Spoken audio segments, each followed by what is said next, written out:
Oh hey, how you doing? Comment ça va? Bienvenue au Women Talk That Talk. Aujourd'hui, on va recevoir Aïssatou Sidibé, infirmière de profession, a vu sa vie chamboulée lorsqu'elle a été diagnostiquée du fibrome utérin il y a quelques années. Ayant noté un manque d'informations à l'époque, elle décide de créer son association en 2016, Vivre sans fibrome. Et depuis, en tant que présidente, elle poursuit sa mission de sensibilisation auprès des femmes atteintes ou non de la maladie. Women Talk That Talk, discussion entre femmes, un endroit 100% dédié à la femme. Ici, on aborde tous les sujets qui nous concernent. Et oui, surtout les sujets tabous. Le but, libérer la parole, nous élever, nous affirmer, nous inspirer et bien plus encore. Pourquoi? Parce que nous avons des choses à dire. Bienvenue!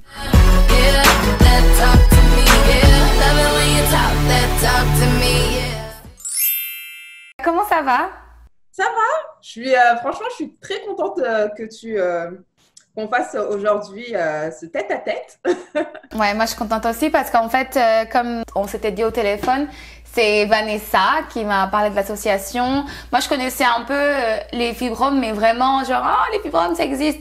Mais pas vraiment dans les détails. Je trouvais ça super intéressant de pouvoir apporter ce sujet. Et qui d'autre que toi pour parler de des fibromes? De ce que j'ai vu sur ton site internet, c'est la première association, même la seule, qui existe à Montréal, Québec?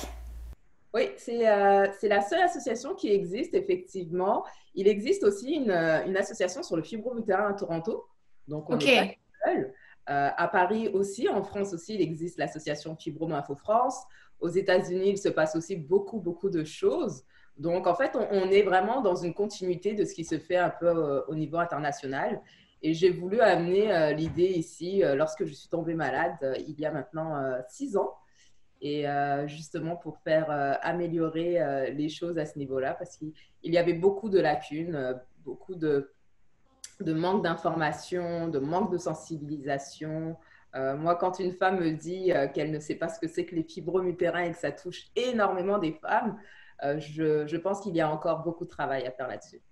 Quel est ton lien médical avec les fibromes? T'es infirmière de profession? Effectivement, Sarah, je suis infirmière, mais j'ai travaillé en hématologie, donc cancer du sang, et aussi en cardiologie. D'accord. Donc, rien à voir avec les fibromes utérins. Moi, je me rappelle quand j'étais plus jeune, je ne voulais rien savoir de mon appareil génital, hors de question. Et en fait, la vie m'a donné une petite tapette sur les dos en disant, bah, tiens, regarde ce qui se passe en bas. Parce que tu vois, Sarah, je pense que professionnellement, moi, je ne connaissais pas du tout ce que c'était que les fibromes. Même en étant infirmière. Ok. Aujourd'hui, quelle est la mission de Vivre sans fibrome? Alors, la mission, depuis toujours, ça a toujours été d'améliorer la qualité de vie des femmes. Ok. Parce qu'il va y avoir des femmes qui vont avoir des fibromes et qui ne vont avoir aucun symptôme. Ça va être totalement bénin, comme on dit. Et d'autres femmes, ça va être l'enfer, en fait. Et non pas juste sur un mois, mais durant tout le temps qu'elles vont avoir leur fibrome utérin dans leur ventre. Et D'accord. moi, c'est un peu mon vécu parce que maintenant, je n'ai plus mes fibromes utérins. Mais effectivement, ça a été très difficile parce que j'avais des saignements tout le temps, énormément. Là, tu sais, c'est vraiment comme si on ouvrait un robinet et je pissais. Oh, wow. Ouais, je changeais souvent de protection. Quand je prenais l'avion et que j'avais mes menstruations, mon Dieu, Oh qu'est-ce que my je God. vais faire? Donc, il y a aussi un impact psychologique parce qu'on se sent mal dans son corps, on ne sait pas ce qui se passe. On a aussi un peu une bédaine abdominale, comme si on était enceinte. Moi, plusieurs fois dans le bus, par exemple, on m'avait demandé très gentiment, Madame, est-ce que vous voulez vous asseoir? Non, je ne suis pas enceinte. Mais à ce moment-là, je savais que j'avais des fibromes, donc je savais qu'il y avait un problème. Donc, les fibromes en quelques chiffres. En quelques chiffres, ça touche une femme sur 5 en âge de procréer. D'accord? Donc, une femme sur 5, c'est quand même beaucoup. Et une femme sur 3, des femmes noires. Vous prenez, allez, 10 personnes et sur ces 10 personnes, bah, la moitié ont des fibromes. Et les 7 à 8 des femmes ont, si c'est des femmes noires, ont elles aussi des fibromes utérin. C'est énorme. C'est énorme. C'est énorme. Et donc, les fibromes, c'est une sorte de tumeur, mais c'est bénin, c'est ça? C'est ça. Alors ça, je ne sais pas si on la voit bien. Oh my God. Ah ouais. Alors, tout ça, là, Sarah, ce sont mes fibromes. C'était à l'intérieur de toi, ça? Ah ouais? Bon, le plus gros était à 10 centimètres. J'en avais Non. 7. C'est énorme. Une fille de l'association, ben justement, bon, je ne dirai pas son nom, mais elle en avait 27. T'en avais combien, toi, excuse-moi? 17. 17. Elle a 27. 27 fibromes. Ouais. Comment voulez-vous vivre avec autant de corps étrangers dans votre corps? Ce n'est pas possible. Et c'est pour ça, en fait, que il faut sensibiliser un maximum de femmes parce que certaines ne savent même pas qu'elles ont des fibromes utérins, certaines ne savent même pas ce que c'est que le fibrome utérin. C'est vraiment quelque chose de tabou. Tu sais, entre nous, Sarah, un premier rendez-vous à un 5 à 7, on ne va pas parler de nos menstruations. En plus, tu sais, dans la culture noire, la culture africaine, on ne parle pas beaucoup de ça. C'est un sujet tabou. Tabou, right. Il y a beaucoup de travail aussi à faire, mais je sentais vraiment la nécessité d'en parler et de faire bouger les choses aussi. Moi, je suis une femme d'action, là, action-réaction. Si on pouvait juste donner une définition, ce que c'est aujourd'hui quand on entend parler de fibromes, juste une définition courte mais précise et concise. Alors, comme tu l'as si bien dit, des tumeurs bénignes qui se trouvent à l'intérieur de l'utérus, de la taille d'un petit pois à la taille d'un pamplemousse. D'accord. Et on a plusieurs genres, c'est ça, hein? C'est ça. On va avoir des fibromes qui vont se trouver à l'extérieur de l'utérus, à l'intérieur, entre le muscle. Et en fonction de la localisation, on peut régler les différents symptômes. D'accord. Si ton fibrome se trouve à l'extérieur de l'utérus, il peut comprimer la vessie. Donc, cette personne-là va avoir une envie d'uriner assez souvent. Elle ira souvent aux toilettes, elle va tout le temps avoir cette envie d'uriner, même si elle va juste faire pipi un peu, mais c'est fréquent. D'autres femmes, si leur fibrome se trouve, comme je t'avais dit, à l'intérieur de l'utérus, vont avoir de la difficulté à tomber enceinte. D'ailleurs, parfois, c'est vraiment à ce moment-là, quand elles vont voir leur gynécologue, qu'elles font une échographie, qu'on découvre qu'elles ont des fibromes utérins. Parfois, quand le fibrome se trouve dans le muscle, ben là, on va soudainement avoir un gonflement du ventre. Donc, il y a des femmes qui sont toutes filiformes et qui vont avoir un petit bédel. Ça a été mon cas, par exemple. Comment détecter les fibromes, les premiers symptômes? Donc, ça va dépendre des femmes, c'est ça? C'est ça. Si subitement, vous avez des saignements un peu plus importants que d'habitude, si lorsque vous êtes couché sur le ventre, sur le dos, excusez-moi, si vous êtes couché sur le dos et que vous sentez une masse, ça, c'est pas normal. Là. Il faut vraiment aller consulter. Si vous prenez du poids, si vous sentez vraiment une pesanteur au niveau de votre ventre, ça, c'est vraiment des symptômes d'aller consulter. Et surtout, si dans votre entourage, dans votre famille, votre mère a eu des fibromes, vous serez à risque de développer des fibromes. Ah, c'est héréditaire. Hein. Et là, on va parler de prévention. Ok. D'accord. Et j'avais une question. Pourquoi ça touche-t-il autant de femmes noires, les fibromes? Très bonne question. Alors, dans mes recherches, je me suis aperçue qu'il y avait très peu de recherches sur le fibrome utérin. La recherche qui a été faite, c'était uniquement d'un point de vue médical, mais jamais social, jamais environnemental. Et en fait, on ne sait pas. On ne sait pas. Ça reste un mystère. Ça reste un mystère. On ne sait pas pourquoi ça va toucher plus la femme noire que la femme blanche. Surtout chez nous, Sarah, c'est que nos fibromes vont être plus gros. C'est quoi ça? J'en rajoute une couche, c'est que les fibromes vont... Chez la femme caucasienne, on va parler de 35-40 ans. Généralement, tu sais, la femme a des enfants, elle a fait sa vie. Bon, elle peut subir une intervention. Parfois même, elle va subir l'intervention radicale, on va totalement lui enlever son utérus. Bien évidemment, il y a d'autres options, on n'est pas obligé de passer par là.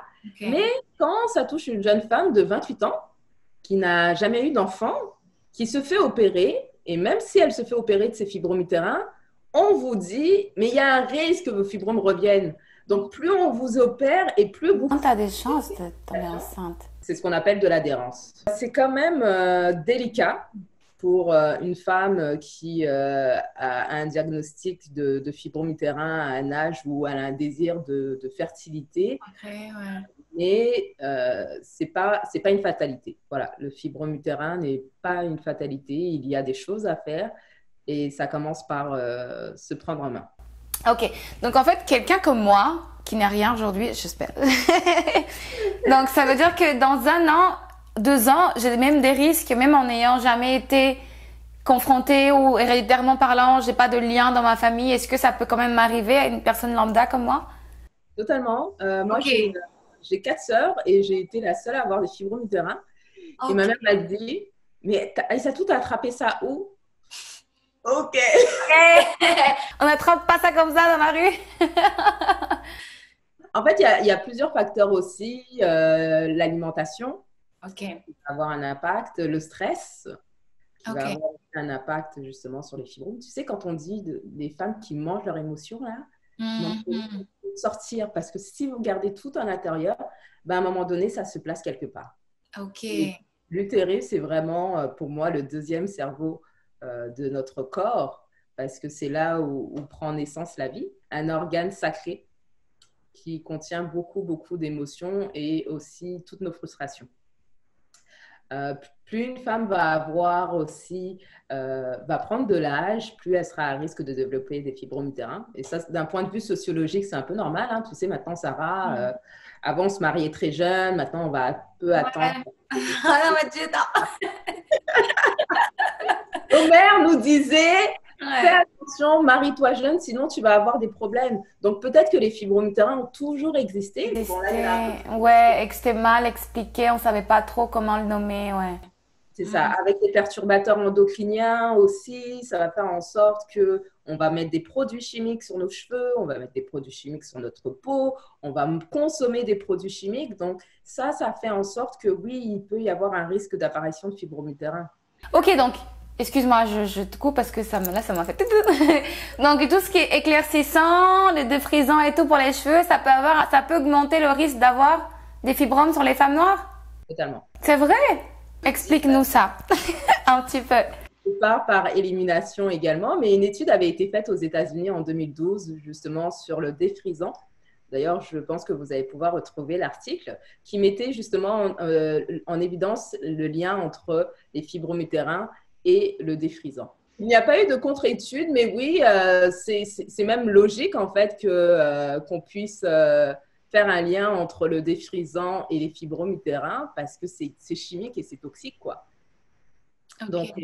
c'est pour ça, et je pense même que le mouvement un peu de femmes naturelles NAPI a pris naissance à ce moment-là où on s'est dit, ben, Ok. arrêtez de mettre des choses toxiques sur notre corps Ok. parce qu'on en souffre également.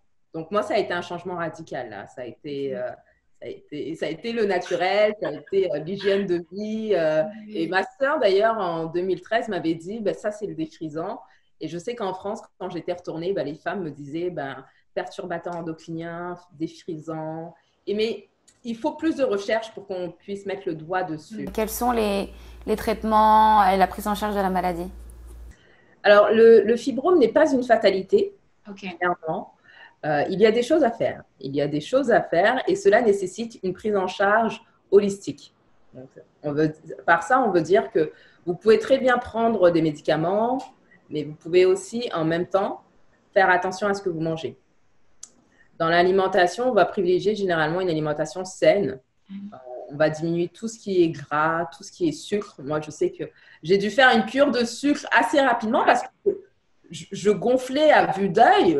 Je ne me reconnaissais plus dans mon corps. Donc, j'ai fait vraiment un rééquilibrage alimentaire en diminuant les viandes, par exemple. Il y a bien évidemment l'activité physique qui est importante, la gestion du stress. La question du stress. Même si ce n'est pas évident de s'occuper de sa santé émotionnelle, mais ça commence par là. Après, dans la santé intégrative, comme on dit, vous pouvez très bien voir votre gynécologue tout en ayant des soins d'ostéopathie parce qu'il y a beaucoup de médecine douce qui permet justement de stabiliser les fibromes utérins. Donc, après, au niveau des fibromes, à partir d'un certain nombre de centimètres, malheureusement, votre fibrome de 10 centimètres ne pourra jamais passer du jour au lendemain à 1 centimètre. Ce n'est pas possible. Ok. Si votre fibrome est en dessous de 5 centimètres, il y a la possibilité que votre fibrome disparaisse. Disparaissent. Ok. Donc, ce n'est pas une fatalité, mais l'objectif, c'est toujours de stabiliser les symptômes en attendant de trouver une solution définitive ou de vivre avec. Alors moi, je me suis fait opérer en 2018. Depuis, je continue sur ma lancée en prenant soin de moi parce que la pire difficulté que j'aurais, c'est que mes fibromes reviennent. Voilà. Et ça, c'est quelque chose que j'aurais du mal à revivre. Donc, j'ai pas le choix, en fait, de prendre soin de ma santé pour moi et pour mon corps, en fait. Définitivement parlant, si on veut s'en débarrasser, on va dire que en dessous de 5, ça peut disparaître, mais si c'est au-dessus, il faut passer par une opération? Non, pas spécialement, parce que si ton fibrome utérin, par exemple, se trouve à l'extérieur de l'utérus et qu'il ne te provoque pas de symptômes, tu peux très bien vivre avec. Il y a des femmes peut-être même qui ont des fibromes de 15 cm, mais ça ne se voit pas parce qu'elles vivent bien avec. Peut-être que ces femmes-là, d'ailleurs, ont une hygiène de vie impeccable qui vont faire en sorte qu'elles vont vivre avec ce problème sans autres complications. Oui, excuse-moi. Ouais. D'autres femmes qui vont avoir des petits fibromes un peu partout multiples et qui vont avoir des symptômes importants. Mais là, oui, il est possible aussi d'éviter la chirurgie pour stabiliser le fibrome. Mais l'association n'est pas là pour dire si c'est bien la chirurgie ou pas. L'association est vraiment là pour montrer en fait vraiment toutes les possibilités de traitement, de prise en charge qu'on peut offrir et que ces femmes n'auront pas spécialement auprès du gynécologue pour faire un choix éclairé, comme l'embolisation artérielle. L'embolisation artérielle est une technique qui permet tout simplement d'enlever les fibromes utérins sans passer par la chirurgie. OK. D'ailleurs, c'est une radiologiste de l'hôpital Maisonneuve, Rosemont, qui, en découvrant notre site internet, nous a appelés en nous disant « Moi, j'ai envie de donner de l'information parce qu'il n'y a pas beaucoup d'informations. Les femmes peuvent y avoir droit. » Et on a commencé à collaborer comme ça. L'embolisation artérielle, donc ça, c'est quoi ça se fait à l'hôpital ou pas du tout? Oui, ça se fait à l'hôpital. En fait, l'objectif, tu sais, quand tu as un fibrome, je vais vous montrer notre client, c'est d'aller brûler l'artère du fibrome utérin pour que le fibrome utérin puisse nécroser. En fait, nécroser, c'est qu'on va le couper de sang, de vascularisation, et il va finir par mourir. OK. D'accord? Et dans ces cas-là, en fait, la personne reste juste une journée à l'hôpital, a beaucoup moins de complications, parce que quand on parle de chirurgie, c'est vraiment comme une césarienne avec la péridurale, l'anesthésie générale. Je pense que vous pouvez rester 5 jours à l'hôpital.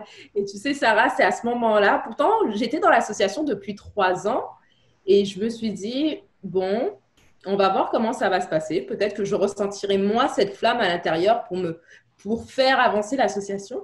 Et quand j'ai eu la chirurgie, je me suis dit, oh my God, toutes les femmes passent par là, celles qui se font opérer, et elles ne disent rien. Mais c'est horrible. C'est vrai. On ouvre le ventre, non pas pour donner naissance, mais juste pour des problèmes de fibrome utérin. Je dis juste pour le problème de fibrome utérin. Tu sais, quand je parle, il y a beaucoup d'émotions qui remontent.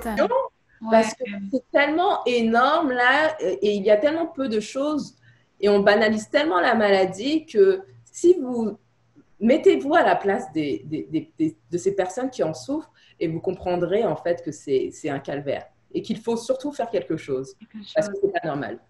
Et comment ça se passe pour financer ton association? Est-ce que tu reçois des dons régulièrement? Est-ce que tu fais des actions pour récolter des fonds? Merci beaucoup, Sarah, de me poser cette question. Je ne m'y attendais pas, mais moi, je ne suis pas du tout dans l'entrepreneuriat. Mais j'ai appris que quand tu es à la tête d'un organisme, d'une fondation, bah, c'est aussi, on s'aperçoit que l'argent est le nerf de la guerre.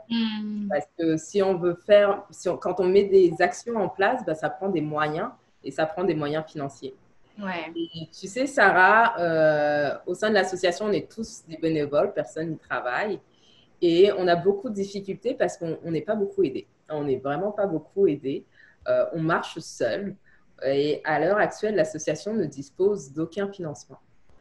C'est triste à dire, c'est que cette association, demain, pourrait mourir, pourrait s'éteindre.